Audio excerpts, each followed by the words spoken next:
A fight against time. The captain of the 9 and his roommate were panting a bit as they crossed the campus on a run. They had come up from the station at a sprinter's pace. "Where are you going?" Kennedy asked, a little pause after each word.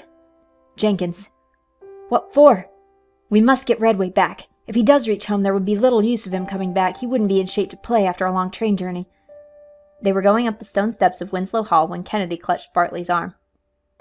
"Easy. If we go in gasping and choking and demanding has anybody seen Jenkins, the whole school will be following us around to find out what it's about."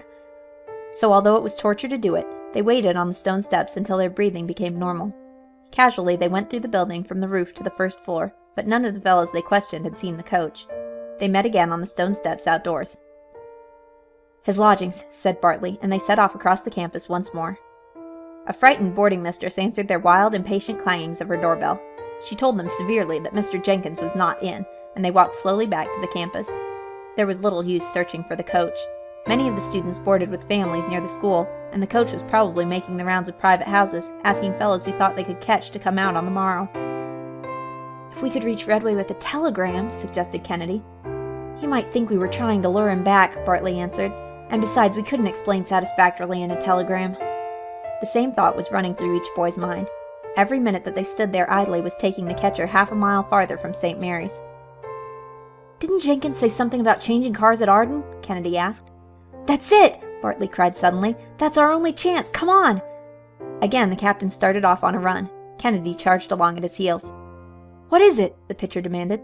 "We can telephone to Arden!" Bartley flung back over his shoulder. "We'll catch him when his train pulls in." "Where are you going?" "To the station. I want to use their telephone." "But the station closes after the 9:20 goes through. What time is it?" Still running, the captain plucked at his watch. Then came the noise of a locomotive and then the moving lights of a train. "Too late!" gasped Kennedy. However, they did not slacken their pace. They turned into the road leading to the station. The station lights should have been blinking at them, but ahead all was blackness. Another moment and they came upon the agent walking rapidly toward them. "May I use the telephone?" Bartley gasped. "Station's closed," said the man. "But this is important," the captain insisted. "We'll lose the Rockton game if I can't telephone to Arden." "There are other telephones in the village." "They're not public phones." "You're a St. Mary's student?" "Yes." "Dr. Norton has a telephone. Use that." This was something that Bartley did not want to do. If the truth must be told, he stood in some slight awe of the fine old gentleman who was principal of St. Mary's. Besides, he reasoned that if he used Dr. Norton's telephone, he would have to explain all about the telegram, and he was not a bearer of tales. There was something about the man's attitude that spelled more than a surly refusal to accommodate. Suddenly the captain remembered that he had heard tales of a band of rowdy students who had once thought it fine fun to snowball the agent. The boy turned away with a sigh. Kennedy, however, was not yet ready to give up hope. A new plan had formed in his mind. "What time does the 8:40 train get to Arden?" he asked. "About 10:10, the agent replied. "Thank you." The pitcher turned to Bartley. "I don't know the road to Richfield, at least not at night. Do you?" The captain nodded. "Why?" "The summer hotel there is open until midnight. You could use their telephone." Bartley swung around. "How could I get there?" "I'll run back and borrow Curtis's bicycle. I'll be waiting for you on the campus." The pitcher dashed off in the darkness. Bartley made a trumpet of his hands. "See that there's oil in the lamp. The roads will be pretty dark." Long before the captain reached the campus, a bright moving light told him that Kennedy and the bicycle were waiting. While he straddled the saddle, the pitcher clamped metal guards about his trouser legs. "I oiled it," said Kennedy. "Put graphite on the chain, too." Bartley was ready to mount. "What time is it?" 15 to 10. Can you make it?" "I must," said the captain, and was off. The lamp threw a bright radiance ahead. The first minute or two the way was smooth. He swung into the road leading to Richfield, and at once became conscious of the ruts. Over this rough thoroughfare the boy made as much speed as he dared. It dawned on him that should anything happen to his light he had no matches. Anyway, it was now too late to turn back. On either side of him a soft breeze made ghostly music in the branches of the lonely trees.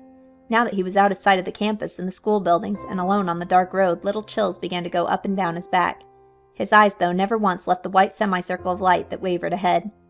Soon he decided that he must make better time. Speed on such a road at night was dangerous, yet he worked his legs faster. Almost instantly the front wheel struck a sharp depression and bounced, and almost without warning the lamp flickered and went out.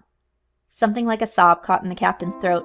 A heavy blackness closed in around him. Instinctively his pace slackened.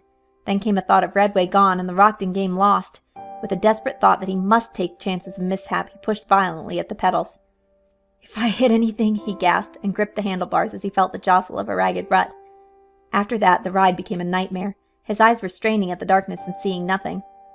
After a while, his imagination began to picture rocks and the trunks of trees directly ahead, and that was agony. Yet he kept plugging doggedly at the pedals and was totally unconscious that tears were running down his cheeks. So he kept on through the night. It seemed that it was hours since he had left Kennedy. Would he ever reach the hotel? Would he get there too late? Suppose the train to which Redway changed pulled out right after the arrival of the 8:40. A turn in the road that he made by instinct, and there, far up ahead, a light flared dully. The boy's heart leaped. At last he was approaching Richfield.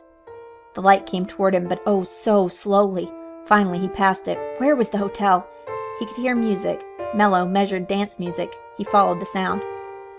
Men sitting on the hotel porch saw a boy ride to the wide steps, spring from a bicycle, and leave it to fall where it would. Is this the hotel? This is it, Sonny, called a cheery voice. The captain of the 9 went up the steps, across the porch, and into the hotel office. Telephone? He gasped. He saw the instrument before the question was answered and quickly had the receiver off the hook. Number, please? Asked a voice. He remembered then that he did not know the number, but perhaps Central did. I want the railroad station at Arden, he called. There are 2 depots at Arden. I'll give you information. 2 railroad stations at Arden. Bartley's eyes saw the office clock, 10:08. In 2 minutes Redway's train would be in and... What's the matter? Asked the same cheery voice that the captain had heard on the porch. In trouble? The 2 minutes were passing. The voice, though, seemed to soothe. Harassed, bewildered at this new turn of affairs, Bartley, almost without knowing it, found himself pouring his tale into older ears. I must get a fellow, or we'll lose the biggest game of the season. He changes cars at Arden. For where? Asked the voice sharply now. Detroit. Where did he board the train? What station? St. Mary's. What time is the train due at Arden? At 10:10. It was now almost 10:09. The boy knew it almost without looking at the clock. The man reached for the telephone directory hanging under the instrument. We won't wait for information, he said. He's now on a Central Western train. That's the road that runs past St. Mary's. The train for Detroit leaves from the Northern Michigan Depot. We must hurry, mustn't we? His fingers went rapidly down a page. We want the public telephone at the Central Western Depot. Ah, that's the number. You're not used to a telephone, Sonny. Let me use it. Almost before he knew it, Bartley was away from the phone. He heard the man's voice. Hello, Central. Never mind information. Arden, 500. Hurry, please. This is important. The clock ticked away 3 or 4 valuable seconds. The man spoke without turning his head. Who do you want, Sonny? Redway. Charles Redway. This time the man half swung around. The St. Mary's catcher? Yes, sir. A silence settled over the office, and the hotel clerk turned a page in a ledger. The paper rustled noisily. Bartley's eyes were fastened on the moving second hand of the big clock. It seemed to race. Would the answer never come? Then the man spoke crisply. Hello, Arden 500. Has the train arrived that passes St. Mary's? Just in. There's a passenger on it, Charles Redway, a boy about 17. Get him to the telephone, please, if you have to carry him. I'll hold the wire. Thank you. And now a new fear came to the captain of the 9. The train had arrived. Suppose Redway slipped away in the crowd. The boy had seen messengers sent out from public telephones in railroad depots to catch persons. Often they failed. Suppose they didn't find Redway. His breath caught in his throat. Slowly the minutes passed. Bartley, nervously twitching his fingers, was conscious that the man was watching him. To the captain's mind, the delay could only mean that Redway could not be found. For the first time in his life, he realized what is meant by cold sweat. He wet his lips and wondered at their dryness. If they missed him, he began. Hello, called the man's voice. This you, Redway? Bartley's heart went into his throat. Then, hold the wire. The man turned around. Here you are, Sonny. Hungrily, the boy clutched at the receiver, and when he spoke into the mouthpiece, his voice shook with excitement. Hello, Redway. This is Bartley. Oh, I'm glad I caught you. We found the telegram. You must come back. And my father dying, perhaps, came a faintly indignant voice over the wire. I didn't think this of you, Dick. But it isn't, shouted the captain in his eagerness. We investigated. That telegram never came from Detroit. It did, faintly from over the wire. Didn't I see it? Yes, but Kennedy and I investigated. Somebody wrote the message in the St. Mary's office. We saw the agent. It's a fake message to get you out of the game. It is, Redway, it is. We've investigated.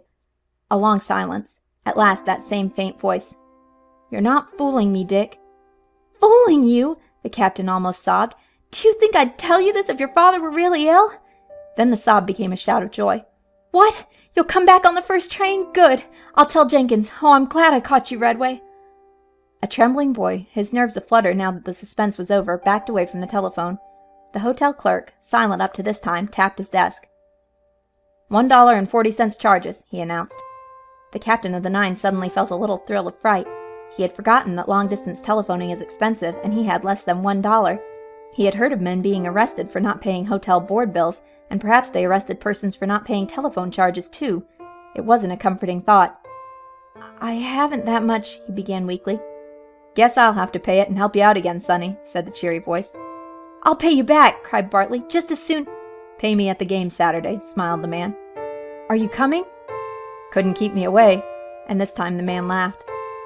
Bartley remembered how the man had asked him if Redway was the St. Mary's catcher, and how when speaking over the telephone he had given Redway's age. The captain thought he knew the reason for the other's kindness. "You're a St. Mary's man," he announced, with a feeling of pride that it was so. "Wrong," was the answer. "I'm for Rockton." "Here's your change, Mr. Caldwell," called the hotel clerk. The name sent a staggering thought crashing through Bartley's mind. "Are you related to Hooks Caldwell, the Rockton pitcher?" he demanded. "He's my boy, Sonny." "He's going to pitch against us Saturday, isn't he?" "I hope so." "We wouldn't have a chance without Redway," said Bartley. "I guess you knew that, didn't you?" "I did. Murray's injured, isn't he? And I thought I recognized you when you came up the steps, that's why I followed you in. I can tell you the batting average of every boy on your 9. You take a lot of interest in such things when your boy's on the other side. I keep posted. But there isn't much fun in winning on a fluke, is there, Sonny?" Bartley shook his head. His eyes were on the ground. A Rockton man helping St. Mary's to get back its star catcher. Suddenly he looked up and held out his hand. "If we can't win," he said soberly, "I want you to know that I hope Hooks Caldwell is the pitcher who beats us."